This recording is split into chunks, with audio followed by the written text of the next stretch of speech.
I'm with David Krebs, the Executive Vice President of the Enterprise Mobility Group at VDC Research.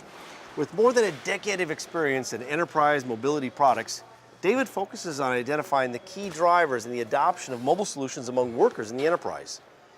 David and the team at VDC Research recently published their annual enterprise mobility predictions for 2019.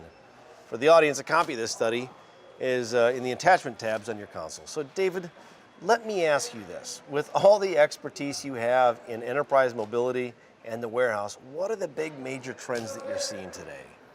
Thanks, Mike. So from a technology standpoint, there's been one meta trend that clearly we can't seem to avoid, and we've been talking about for the last couple of years.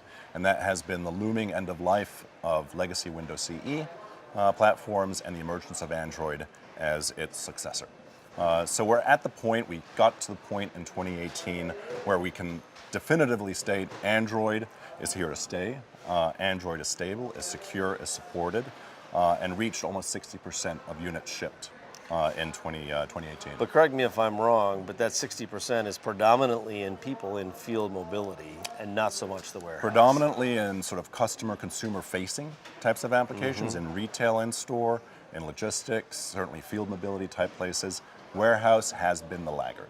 For a number of reasons. I mean, historically or in the past, warehouse decision makers have been notoriously slow-moving. They like to sweat their assets. They don't like change. If it's not broke, don't fix it. If it's not broke, don't fix it. So now we're at the state where the deadline is now 1 year closer. We have a portfolio of products and services and capabilities that are designed specifically for warehouse solutions, warehouse workflows, and sort of the immediacy of a decision is becoming much more real. So we do see that changing, and we actually saw that already in the second half of last year, where warehouse penetration or Android penetration in the warehouse we're certainly starting to pick up. One of the things we're hearing a lot, and I'm sure you are as well, is just the impact of e-commerce. Sure. We're going from areas where we used to ship pallets like this to shipping small boxes like this. Yeah. Tell me a little bit about how that impacts just the transition of mobile products and, more importantly, operating systems.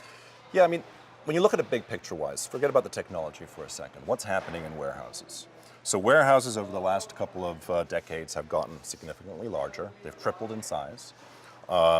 The level of automation in warehouses has certainly increased, but so has the manpower. So the number of workers in warehouse environments.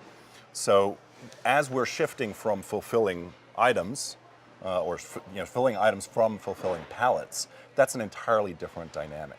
Then the impact of one error is that much greater. So accuracy and speed have been probably the greatest sort of factor driving change in warehouse environments and application of technology for warehouse automation.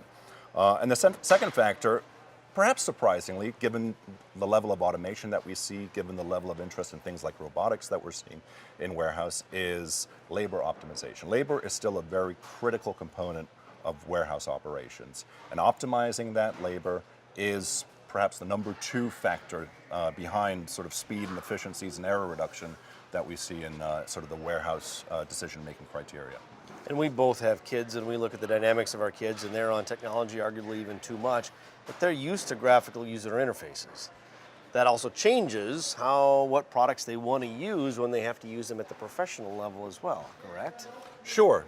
So when you look at mobile solutions in the warehouse, going back to the earlier statement of reluctance and resistance to change, sweating assets, terminal emulation is the technology that still runs most mobile devices in warehouse environments. Which is amazing given how long it's been around. Which is amazing, especially given that TE wasn't even designed for warehouse or mobile applications to begin with. So that just gives you a snapshot into the way that some of these decision makers think.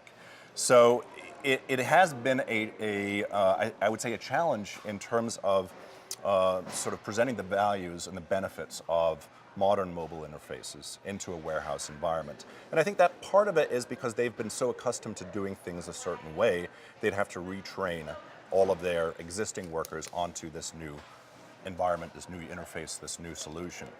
But contrast that to the labor dynamic. Shortage of labor, but also the turnover and the need for large, essentially armies of seasonal labor, seasonal workforces to support, peak holiday seasons and the like. These guys and gals need to be onboarded as quickly as possible. And so what we found in our research is that you can onboard with an intuitive sort of graphics-based interface. Someone can be onboarded 30 to 40% faster than with a traditional sort of text, keyboard intensive When you're type churning of through UI. a lot of workers, especially around the holidays, one would assume that 30% is real. That's massive. It's massive. The other thing, and you mentioned to me this when we were sitting down at lunch earlier today, is the impact from security. Sure. Security is everywhere. Sure. But specifically, it's actually impacting this sector. Sure. So, look, let's not make any let's not trivialize this point.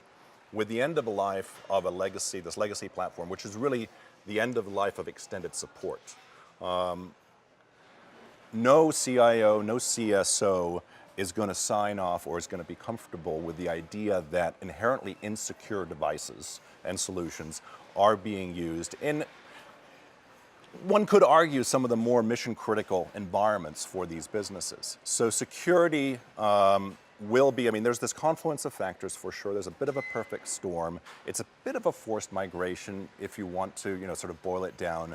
But security, I believe, is certainly going to be, for a lot of, the people that are still towing the line, if you will, is going to be what pushes them over the edge. David, thank you so much for taking the time. Thanks, Mike. Much appreciated.